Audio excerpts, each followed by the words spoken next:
All right, class. So, how are we doing today? We are on our fourth lesson of our mental and emotional health um, unit. Today's lesson is going to be a continuation of yesterday. So, yesterday we talked about seeking or finding solutions to your own mental and emotional health problems by yourself. Today is going to be whenever the problem is too big and you can't figure it out on your own. You're going to need to find help outside of yourself and like maybe a friend, or just outside of finding help on your own. So now you're going to have to look at friends, neighbors, trusted adults, um, and mental health professionals to help solve these problems. So I mean, we've been we've been talking about the past few days all the things that you can do, but sometimes it's talking to someone else that matters the most because they might have insight that you don't have on your own, you know. So, on to the introduction. Good morning. We're going to be wrapping up our unit.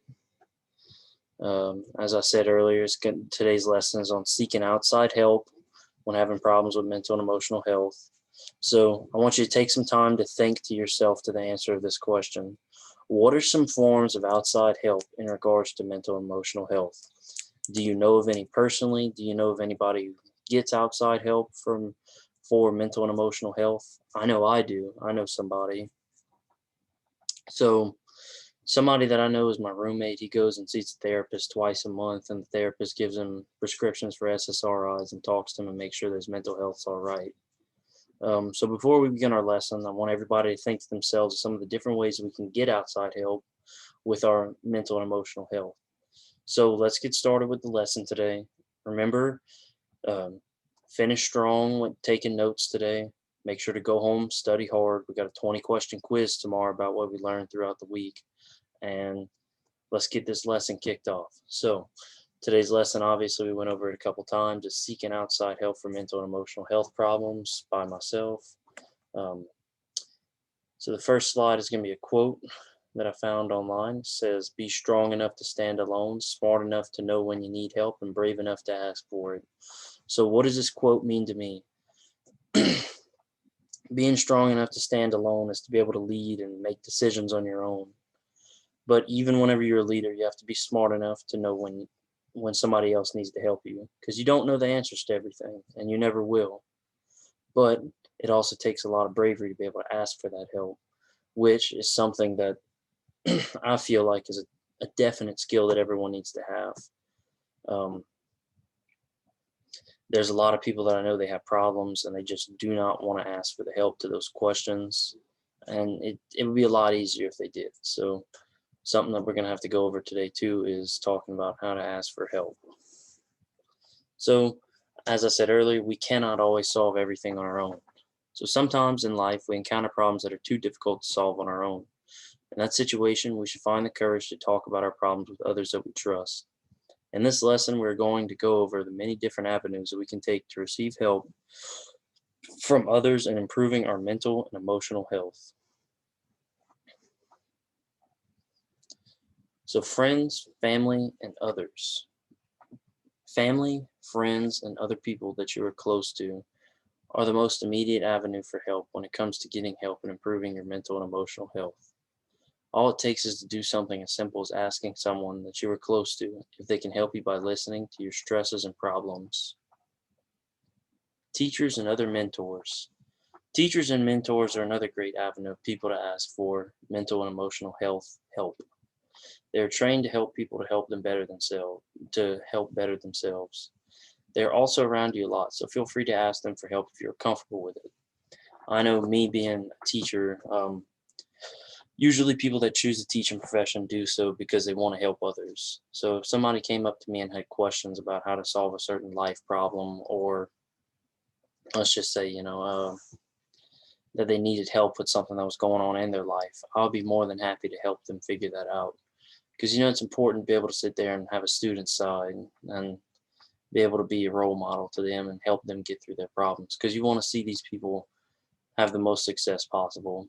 So, like I said, teachers and mentors, they're usually trained to do this kind of stuff. And with their position, they're more than likely the kind of person that wants to help you.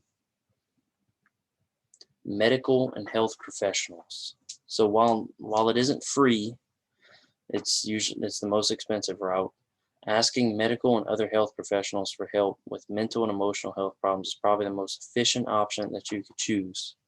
It could end up being expensive, so if you have insurance, ask them if there are any professionals that work with your insurance company to get cheaper medical help. So we have a graphic to the right here that says which mental health professional is right for you. We have 8 of them listed: a psychologist, a psychiatrist, a social worker, marriage and family therapist, counselor, life coach, pastoral counselor, and a chemical dependency counselor. So, psychologists, they go through special training and earn a doctorate in psychology to provide mental health and assessment services. They're your go-to for diagnostic assessments like ADD or bipolar. They can also provide counseling for one-on-one or in a group setting. A psychiatrist, the only mental health professional who can prescribe medication. They go to school and an additional 4 years of residency training in psychiatry. They can run assessments, but typically don't work exclusively as counselors. You have social workers. They earn a master's degree or a PhD in social work and receive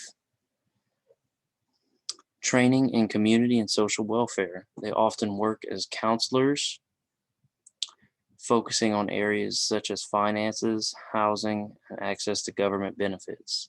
So your marriage and family therapists earn master's degrees or PhD in marriage and family therapy and focus on family systems.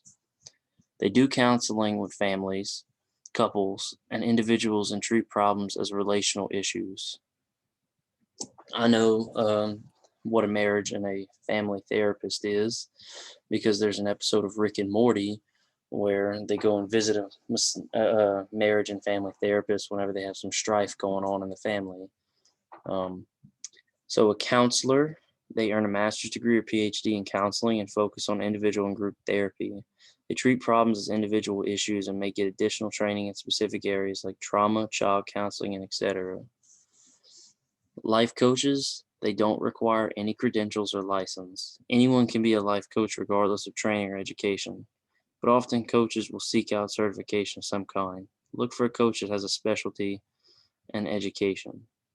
Pastoral counselor, clergy member with a master's degree in both religion and behavioral science, so they can provide a spiritual and religious counseling experience, can help individuals, couples, and families. Then lastly, you have your chemical dependency counselor. Usually that's used for people who are addicted to some kind of, chemical, like a drug or something. They earn at least an associate's degree in chemical dependency counseling with special training in helping those who abuse or are addicted to substances. Some counselors get this license in addition to their main license. So that's all your options right there that you have. There's plenty of them. Usually you have to assess your situation and then you can figure out which one you need the most. So you have psychotherapy. It's a general term for treating mental health problems by talking with a psychiatrist, psychologist, or other mental health provider. During psychotherapy, you learn about your condition and your moods, feelings, thoughts, and behaviors. They may prescribe you with medications for your condition, but it is more or less like mental therapy. You could also go to your family doctor. Going to your family doctor is helpful to a degree when concerning mental and emotional health problems. They can point you to other medical professionals that specialize in mental and emotional health. They may also be able to diagnose what is going on with you at the moment. They are a good starting point before receiving help. Medicine. Alongside psychiatric treatment, some medical professionals may have you take prescribed medications to alleviate negative mental health effects.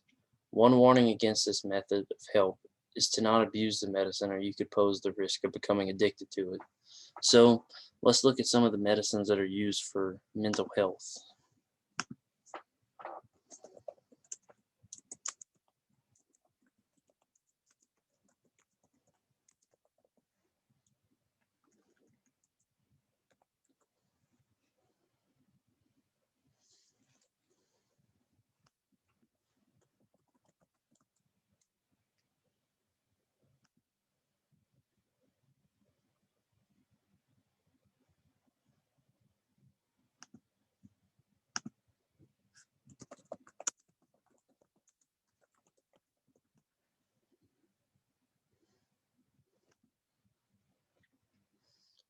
right, so let's see. We have some images here talking about mental health medication. Usually a lot of these medicines um, are like antidepressants or SSRIs, and you know, you have to be cautious when taking medicine because pills like that, you can get addicted to them and you have to take them and become, chemically dependent. Uh, so, like, look, right here, we have different types of medicines that you can take. There's antipsychotics, antidepressants, mood stabilizers, anti-ADHD, and anti-anxiety. So your anti-ADHD is stuff like Adderall. You see that with kids in school. They take such a thing to help them calm down and not, jump all over the walls and they can pay attention. Antipsychotics or let's see, it's they're basically used to not have psychotic episodes. Mood stabilizers to help make sure that you stay in the same general kind of mood all day. Because some people they have mood swings a lot. Antidepressants are basically SSRIs. I have a roommate who takes that. He takes that to where he doesn't fall into deep bouts of depression or anything like that. Um, then you have anti-anxiety medicine. I know a lot of people they get anxiety issues a lot, and it'll happen right away in the most unexpected of times. This helps them not have to battle that condition. Um,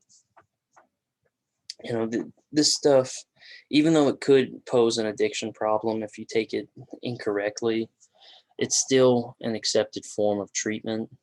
I try to say to stay away from medicine if you don't have to use it, because you are fighting the risk of becoming addicted to it.